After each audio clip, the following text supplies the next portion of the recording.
Saludos bucaneros, esto es Navegando por la Historia y yo soy Lobo el Navegante y... sí, he vuelto. Sé que llevo mucho tiempo sin subir vídeos, muy ausente y todo eso, pero bueno, si leísteis el post anterior a este vídeo, entonces ya sabréis el motivo de tal ausencia. Pero bueno, no pasa nada, aquí estoy, de vuelta, otra vez haciendo vídeos de todos los temas que se me ocurran, sobre todo de historia. Y sí, con un poco de estética nueva, porque sí, porque puedo. Pero el sombrero es nuevo. Sí, un detallito que me traje de Nevada. Resulta que el otro día estaba navegando por YouTube, y no por la historia, como sugiere el nombre de mi canal, cuando me topé con un vídeo de un tal Brigada Antifraude. ¿Quién es Brigada Antifraude? Pues es un tipo que se autodefine como hispanista. Y ahora viene la otra gran pregunta, ¿qué carajos es un hispanista? Si me hubierais preguntado hace un par de meses os diría que un hispanista es básicamente un historiador especializado en la historia de España, independientemente de la época. Pero resulta que hay una especie de movimiento filosófico-político que aboga por la unión sociocultural de los territorios hispanos, es decir, de los antiguos territorios del Imperio Español. Aunque, en mi opinión, lo que parece que busca esta gente es crear una especie de Commonwealth a la hispana. Si os interesa mi opinión, a mí me parece tan anacrónico como lo que busca el Sagan Haas, es decir, que Mongolia vuelva a dominar toda Asia y la destrucción incondicional de China.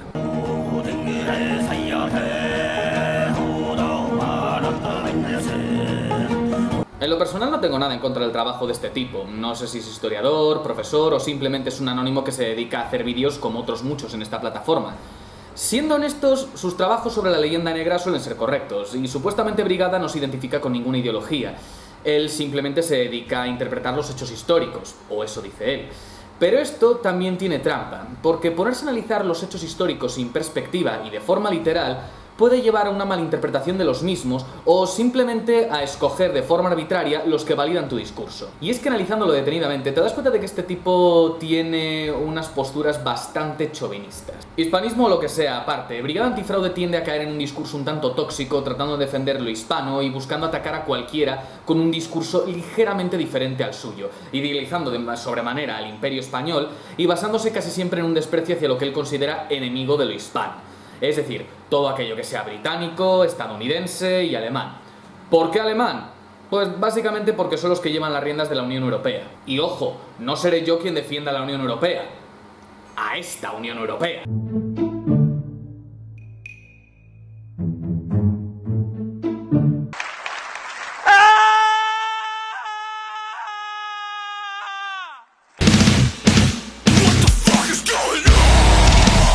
Pero de ahí a rechazar todo lo que huela a Europa, es como volver al siglo XIX y a las discusiones entre europeístas y casticistas. Por no hablar de que es la misma postura que defienden los británicos que tanto dicen odiar a los hispanistas. Pero estoy desvariando. Una de las cosas que más gracia me hace de los hispanistas acérrimos es que cuando les señalas algo que les rompe ese mito de la Arcadia hispana que se han montado, saltan con rebuznos incoherentes acusándote de no saber historia, o de ser un afrancesado leyenda negrista, o cosas por el estilo. Como una Charo que me acusaba de hispanófobo solo por recalcar que en el Imperio Español hubo esclavos negros. Da igual que señales que en Cádiz estaba el fuerte de la Real Compañía Gaditana de Negros, encargada del comercio de esclavos en el siglo XVIII, que en Cuba la esclavitud siguió existiendo hasta al menos 1886, o que en Veracruz un africano de nombre Yanga propició un levantamiento de esclavos muchísimo antes que John Brown o Nat Turner. Pero en fin, como suelo decir, la verdadera historia está ahí para quien la quiera, por mucho que esta duela.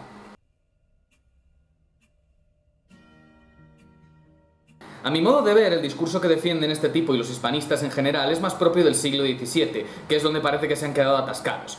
A fin de cuentas, el hispanismo, como todos los movimientos de carácter nacionalista, se basa principalmente en sentimientos subjetivos y no en razones lógicas. Como unos que argumentaban que Cervantes era mejor que Shakespeare, no por una crítica concienzuda de las obras de ambos, sino porque Cervantes estuvo en el ejército y eso al parecer suma puntos. Al final, si te paras a pensarlo fríamente, ese orgullo desmedido que tienen algunos por lo hispano, su historia, cultura y demás, también lo tienen los franceses por ser franceses, los ingleses por ser ingleses, los yanquis por ser yanquis, los rusos por ser rusos, y así sucesivamente con todos los nacionalismos que se os vengan a la cabeza. Pero ese no es el tema que me lleva a hacer este vídeo. Por alguna razón, como si de un progreso socialista se tratase, este tipo tiene cierta animadversión hacia los liberales y libertarios. Y el vídeo que me salió en recomendados es uno que habla de por qué la bandera de Gadsden es un símbolo esclavista. ¿Vale? Y la respuesta según este tipo es... Uno de los aspectos más desconocidos del movimiento libertario es el origen de su bandera, la cual creó Christopher Gadsden en la Guerra de Independencia estadounidense, basándose en una viñeta previa de Benjamin Franklin, en la que una serpiente representaba a cada una de las 13 colonias británicas. Esta bandera, que hoy es un símbolo de libertad para los liberales, paradójicamente tiene sus orígenes en el esclavista que le da su nombre, ya que esta bandera se la conoce como bandera de Gadsden.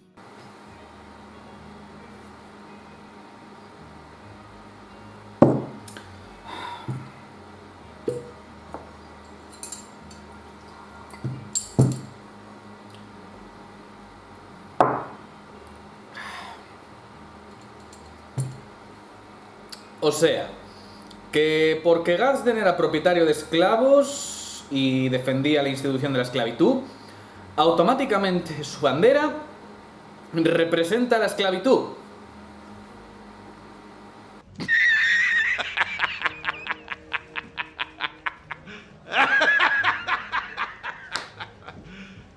You serious?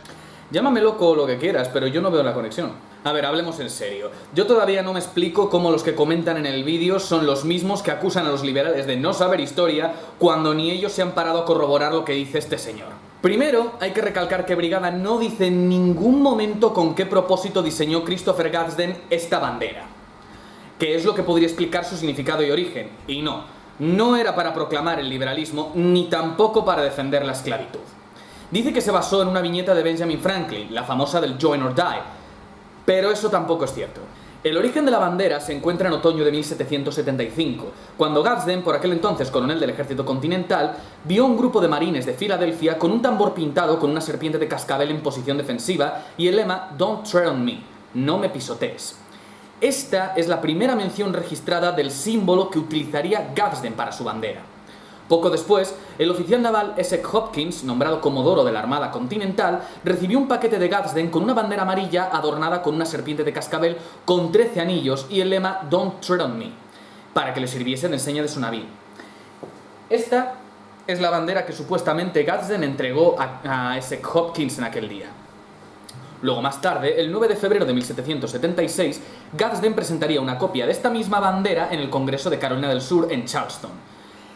Y ese es el verdadero origen de la llamada bandera de Gadsden, una bandera que le regaló a un comodoro para que fuese su enseña naval. De hecho, la serpiente y el lema sirvieron también para crear la llamada enseña de Culpeper en 1776, una enseña naval que combinaba las llamadas barras rebeldes de los Hijos de la Libertad con la serpiente de cascabel ya mencionada. Y esta bandera no tiene nada que ver con Gadsden. ¿Tiene algo que ver con la esclavitud? En absoluto. ¿Tiene algo que ver con el movimiento libertario? Pues no exactamente, pero ya llegaremos a eso. Ni Brigada Antifraude ni sus seguidores parecen tener ni idea de dónde viene el uso de la serpiente por parte de los norteamericanos. La serpiente de cascabel fue un símbolo muy utilizado en las 13 colonias antes y durante la Revolución, con o sin Gadsden. Ya mencionamos el panfleto que diseñó Benjamin Franklin del Join or Die, pero no fue el único. Brigada, por cierto, tampoco menciona el motivo de dicho panfleto, que era la forma que Franklin tenía de decir a las colonias que o se unían o perecerían ante la amenaza francesa. En 1774, Paul Revere utilizó el mismo símbolo en el Massachusetts Spy, mostrando una serpiente luchando contra un grifo, que era un símbolo inglés. Franklin también sugirió en el Pennsylvania Journal que la serpiente de cascabel era un símbolo del espíritu americano, el cual valoraba la asertividad, el individualismo, la vigilancia, la unidad y la libertad. La cascabel de la bandera tiene 13 anillos, que representaban a las 13 colonias originales, y en la naturaleza se trata de un animal que no ataca sin provocación previa.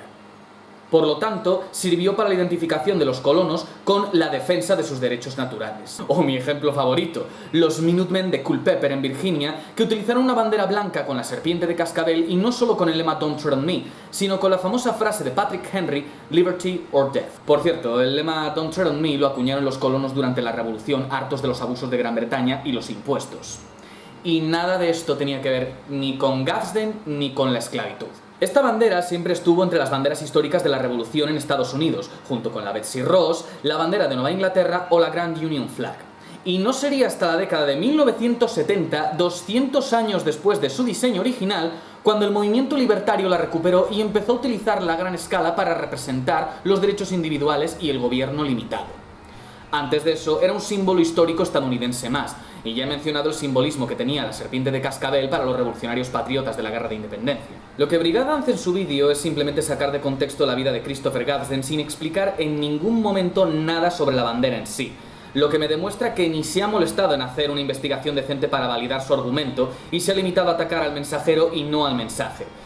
Y luego este es el que va acusando a los liberales de no saber historia. Mucho imperio español y mucha leyenda negra, pero me da que le sacas de ahí y está más perdido que un pulpo en un garaje.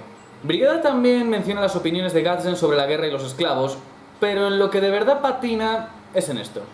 Además, Gadsden había participado también en la guerra contra los indios Cherokee, y ya sabemos todos el resultado de este conjunto de guerras contra los indígenas en Norteamérica. Ya sabemos todos el resultado. Pues tú no pareces saberlo muy bien, porque precisamente no pocos Cherokee eran propietarios de esclavos. Por cierto, cabe mencionar que los primeros europeos en entrar en contacto con los Cherokee, los Choctaw, los Chickasaw y demás, fueron precisamente los españoles bajo el mando de Hernando de Soto, y gran parte de esas relaciones fueron hostiles. Los Cherokee pertenecían a las llamadas 5 tribus civilizadas, compuestas por ellos mismos, más los Muskogee o Creek, los Semínolas, los Chickasaw y los Choctaw, que fueron eventualmente deportados a Oklahoma en un proceso que se conoció popularmente como el Sendero de las Lágrimas. Acto a lo que, por ejemplo, un político de renombre como Samuel Houston, futuro presidente de la República de Texas, se opuso fervientemente, pues tenía muy buena relación con esta tribu. De hecho, Houston fue adoptado por el jefe Oloteca, al cual le llamó Collene, el Cuervo, y logró resolver un levantamiento cherokee, la llamada Rebelión de Córdoba de 1838, sin derramamiento de sangre gracias a ser miembro honorario de esta tribu. La gracia de todo esto es que, como ya dije, muchos cherokees eran propietarios de esclavos. De hecho, eran precisamente cherokees los que vendían cautivos de guerra indios a los colonos ingleses, pues según su tradición consideraban que se lo merecían por no rendir bien en la guerra, filosofía que más tarde también aplicarían a los esclavos provenientes de África. Esto, entre otras muchas cosas, llevó a muchos cherokees a aliarse con los Estados Confederados en la Guerra de Secesión, formando el primer regimiento de fusiles montados cherokees, conocidos coloquialmente como los Bravos Cherokees. De hecho, un general confederado llamado Stan Watie era el segundo jefe de la tribu Cherokee y su nombre original era De Gataga. Su padre y él mismo eran propietarios de esclavos y tenían una plantación en Georgia, hasta que fueron deportados junto con sus esclavos a Oklahoma. Watie, que comandaba una unidad de 3.000 guerreros cherokees, fue además el último general confederado en rendirse el 23 de junio de 1865, es decir, que estaba totalmente comprometido con la causa rebelde. Pero supongo que esto se le pasó a Brigada a la hora de hacer su vídeo. Imagino que si hubiese dicho esto, invalidaría todo ese argumento contra Gadsden y la esclavitud al defender a una tribu de esclavistas como los cherokees. Eso, o que padece del mismo problema que los indigenistas de usar el cuento del buen salvaje cuando le conviene. Pero hay más. Fíjate que ni siquiera la Revolución Americana es un buen ejemplo de eso, porque la Revolución Americana convivió hasta 1865 con la esclavitud. Y si no es un buen ejemplo, ¿por qué vendes productos con una bandera esclavista de la Revolución Americana en tu canal? Se nota que este tipo le tiene cierta tirria a Juan Ramón Rayo. Supongo que porque Rayo dijo que no quería tener un debate con él porque ya habló por Twitter y no consideró que su nivel fuese adecuado. Y por eso creo que está bastante escocido. Pero en fin, da igual. Repito, la dichosa serpiente no es un símbolo esclavista por mucho que este señor desee que así sea. Ya he explicado, por activa y por pasiva, cuál era el verdadero significado que le daban los colonos americanos a la serpiente de cascabel. Así que eso queda zanjado para mí. No voy a seguir comentando el resto del vídeo porque básicamente es una crítica hacia Danan con divagaciones sobre Mussolini que no tienen nada que ver ni con Gadsden ni con la bandera. Lo que sí que voy a hacer va a ser responder a lo que dijo en la caja de comentarios. Con respecto a lo primero, Rayo no reniega de la Revolución Americana. De hecho, él siempre ha dicho que es un ferviente admirador de Thomas Jefferson. Lo que dijo es que no era un ejemplo de libertades absolutas porque permitió la existencia de la esclavitud hasta 1865, en el sur al menos. Ahora bien, decir que la Guerra de Independencia fue para instaurar un régimen esclavista mataindios, que menuda obsesión que tiene este tipo con los indios, es pasarse por el forro todo el proceso ideológico y social que se fraguó desde la Guerra Franco-India. Y con respecto a los nativos, lo que este tipo no cuenta de ellos es que estaban aliados con los británicos en la Guerra de Independencia y provocaron verdaderas masacres en la frontera que sirvieron para crear la imagen colectiva que los americanos tendrían del indio salvaje y sanguinario. Y no hablamos de casos aislados, hablamos de actos premeditados que ocurrieron con frecuencia desde el inicio de la contienda. Por ejemplo, en Cobleskill, Nueva York, un grupo de iroqueses y casacas rojas al mando del jefe Joseph Brand asesinó a los milicianos del pueblo y arrasó por completo el asentamiento. En Sherry Valley ocurrió una de las masacres más horribles de la guerra, donde el objetivo principal fueron mujeres y niños, y cerca de 100 habitantes más fueron capturados y muchos de ellos asesinados en el acto. Pero la peor masacre de todas fue la de Wyoming Valley en Pensilvania, donde un grupo de casacas rojas, indios sénecas y cayugas liderados por John Butler barrieron el valle quemando todo a su paso, asesinando cerca de 360 civiles, hombres, mujeres y niños. Fueron estos actos los que condujeron al general Sullivan a llevar a cabo una estrategia de tierra quemada para dejar sin recursos a los indios y británicos estacionados en la frontera, y en definitiva borraron cualquier tipo de simpatía que los colonos pudiesen tener hacia los indios. Así que no hagas como los indigenistas vendiendo el cuento del pobre nativo, porque los indios no eran tampoco ningunos santos. Eran guerreros que escogieron un bando y fue el bando perdedor. Fin de la historia. Con respecto a lo tercero, y por eso se desacredita el liberalismo, porque un grupo de fanáticos estableciesen teorías que supuestamente venían de las mismas escuelas. Ya estamos otra vez atacando al mensajero y no al mensaje. Que por cierto, el nazismo no viene de ahí, no sé de dónde lo ha sacado. Viene de la imagen idealizada del pueblo alemán que se empezó a fraguar durante el romanticismo del siglo XIX y durante la unificación del propio país. Es decir, fue el auge del nacionalismo alemán y su justificación del fracaso durante la Gran Guerra lo que, al final, degeneró en el nacionalsocialismo. Un nacionalismo que, por cierto, nunca tuvo nada de liberal. No olvidemos que Hegel, uno de los filósofos que más influyó en el desarrollo del nacionalismo alemán, era el mayor apologeta del poder estatal como encarnación de la razón histórica. Pero quizás le venga bien abrigada a recordar que el primer país en establecer leyes excluyentes de este estilo fue la España de los reyes católicos con los estatutos de limpieza de sangre que sirvieron para expulsar y o convertir forzosamente a judíos y musulmanes y que entre otras cosas a los conversos se les prohibía emigrar a América. Por no hablar de que España mantuvo la esclavitud en sus colonias hasta 1880 y no se llegó a liberar a los esclavos restantes de Cuba hasta la emisión de un Real Decreto en 1886. Y esto no es leyenda negra, lo podéis comprobar cuando queráis. Bendita hemeroteca. Los liberales no saben de historia y punto.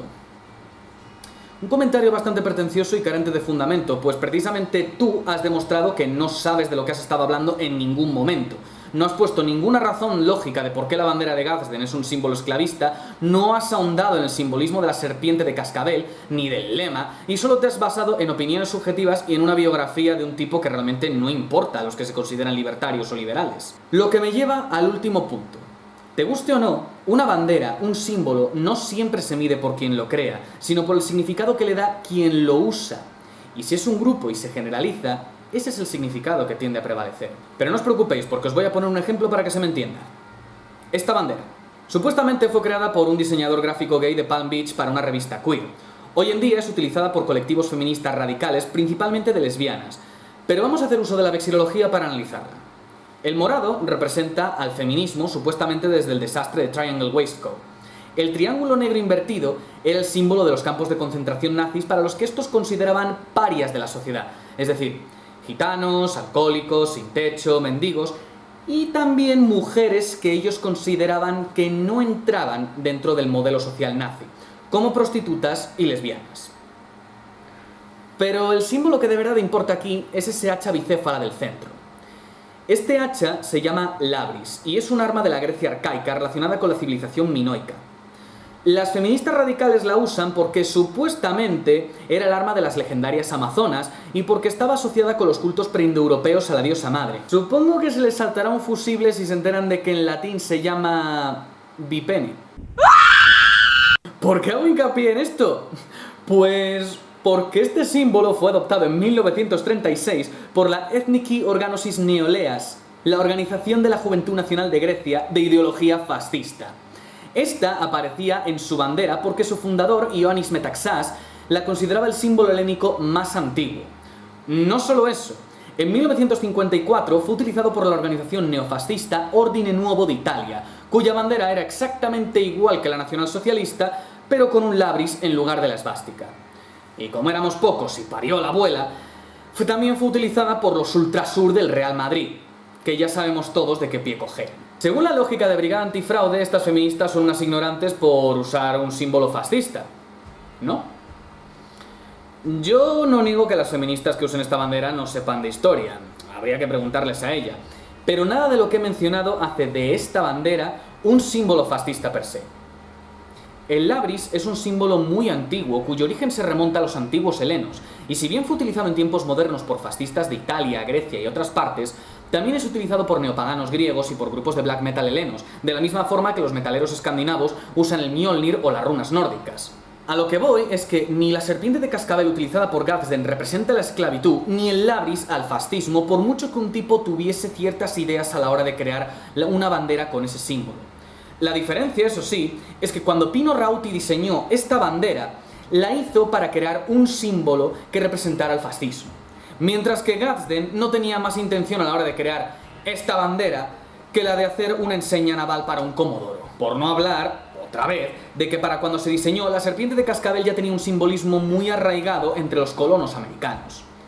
También, si lo preferís, puedo poner de ejemplo el águila de San Juan de los Reyes Católicos, un símbolo que cayó en desuso en tiempos de los Austrias y que recuperó y modificó el franquismo tras la Guerra Civil. Lo único cierto aquí es que a lo largo del tiempo la gente cambia, y también cambian los símbolos que utilizan. La bandera de la Cruz de Borgoña, que utiliza Brigada, es prueba de ello. Fue una bandera usada en la época de los Austrias con diferentes variantes, sobre todo para los tercios. Luego sería utilizada por los carlistas en la Guerra Civil, a pesar de que en un principio usaban la rojigualda con el Sagrado Corazón, porque la otra originalmente representaba a sus enemigos isabelinos. Y Brigada, deduzco que como muchos hispanistas, la utiliza porque para ellos representa la hispanidad. ¿Es el significado original de la bandera? No. Pero si para ellos representa eso, ¿quién soy yo para negárselo? La intención de Brigada Antifraude a la hora de hacer este vídeo no es otra que desacreditar a los libertarios, pues siendo este tipo ultranacionalista, estatista, intervencionista y proteccionista, el libertarismo representa todo lo que Brigada más detesta. Por eso he intentado atacar el símbolo más representativo actualmente del movimiento libertario. Pero lo único que ha hecho ha sido un resumen de la biografía de Gadsden, algo que no le importa realmente a ningún libertario, pues Gadsden no hizo nada reseñable por la causa del liberalismo. Lo mismo de antes, atacar al mensajero y no al mensaje. En fin, para ir acabando solo diré dos cosas. A Brigada Antifraude, si por casualidad ves este vídeo, no te lo tomes a lo personal. Tus trabajos sobre la leyenda negra suelen ser buenos, siempre y cuando no caigas en la leyenda rosa. Pero si aceptas un consejo, igual te convendría estudiar la historia desde otro punto de vista y no centrarte solo en lo que valida tus ideas. La historia se cuenta con perspectiva y hay que escuchar todas las voces del pasado para poder analizar correctamente los eventos que nos precedieron. Y a los hispanistas que veáis este vídeo os diré que tratar de desacreditar la leyenda negra echando peste sobre otros o vanagloriándote de que otros lo hicieron peor no es la forma correcta de estudiar historia. La leyenda negra, para empezar, es mera propaganda negativa y hoy en día todo el mundo, al menos entre historiadores, lo tiene más que asumido. Ahora, intentar enmascarar las cosas malas que hizo tu país argumentando que otros lo hicieron peor es simplificar las cosas a niveles estúpidos. Nacionalismo y rigor histórico son cosas que pegan menos que el colacao con el chorizo, y si no, mirad lo que hace el Institut de Nova Historia de Cataluña. Tal vez leer otros libros de historia y otros temas, viajar más y conocer otra gente, especialmente de esos países que decís que os odian, os podría ayudar a ver las cosas desde otra perspectiva. Pero si no estáis por la labor, no seré yo quien os diga lo que debéis hacer. Los españoles no fueron unos santos, pero tampoco fueron unos monstruos sedientos de sangre como lo representan los indigenistas, que también son para dar de comer aparte. Como todos a lo largo de la historia, hicieron cosas malas e hicieron cosas buenas, y el trabajo de un historiador es contarlo todo, lo bueno y lo malo. Y en cuanto a banderas y símbolos, si no os gusta una bandera, investigad su origen, la vexilología es vuestra amiga. No hay por qué tergiversar los orígenes o falsificar los significados solo porque a ti no te guste la bandera o quienes la ondean. Pues también hay gente que odia la bandera de España porque creen que tiene su origen en la dictadura franquista y los que la llevan son unos fachas y todos aquí sabemos que eso es una chorrada.